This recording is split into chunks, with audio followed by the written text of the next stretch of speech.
Hii ni GTC Africa Media, tukiangazia makala yetu ya leo kuhusu maajabu ya nyoka aitwaye Cobra. Nyoka aitwaye Cobra ni sehemu ya familia ya nyoka aitwaye Elapidae, kundi ambalo lina nyoka wenye sumu kali kama vile mamba mweusi na nyoka wengine wa hatari. Inaaminika kuwa Cobra walitokea maelfu hadi mamilioni ya miaka iliyopita kupitia mchakato wa mageuzi ya evolution, wakibadilika ili kuweza kuishi katika mazingira tofauti tofauti kama vile kwenye misitu, savana na maeneo ya joto. Kwa muda mrefu, Cobra wameweza kuenea katika maeneo mengi ya dunia, hasa barani Afrika na Asia. Hii ni kutokana na uwezo wao wa kuzoea mazingira mbalimbali na kujilinda dhidi ya maadui. Pia katika historia ya mwanadamu, Cobra wamekuwa na nafasi kubwa sana, hasa katika tamaduni za kale. Mfano maarufu ni katika nchi ya Misri, ile Egypt ya kale, ambapo Cobra aliheshimiwa sana. Yaani alikuwa ishara ya kifalme na ulinzi, na mara nyingi alichorwa kwenye taji za wafalme kama alama ya nguvu na mamlaka.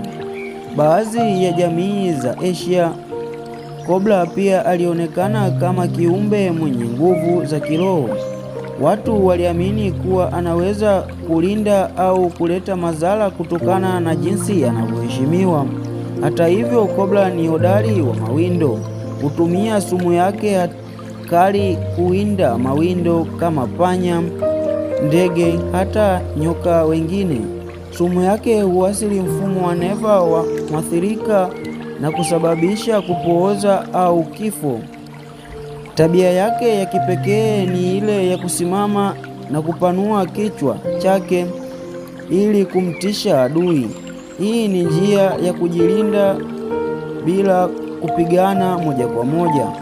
Mara nyingi Cobra hupenda kuepuka hatari badala ya kushambulia. Katika mfumo wa ekolojia, Cobra wana nafasi muhimu sana. Wanasaidia kudhibiti idadi ya wanyama wadogo kama panya ambao wanaweza kuathiri mazao ya binadamu. Pia licha ya kuwa hatari, Cobra ni muhimu kwa usawa wa mazingira. Katika dunia ya sasa, Cobra wanakabiliana na changamoto nyingi kama vile uharibifu wa mazingira, uwindaji haramu na hofu kutoka kwa binadamu. Watu wengi huwaua Cobra wanapowaona kwa sababu ya hofu ya sumu yake. Kwa ujumla, Cobra ni nyoka mwenye historia ndefu na ya kuvutia sana kutokana kuwa viumbe wa kale hadi kuwa alama ya nguvu katika tamaduni mbalimbali. Cobra wameendelea kuwa sehemu muhimu ya dunia ya viumbe hai. Ni muhimu kwa binadamu kujifunza kuishi nao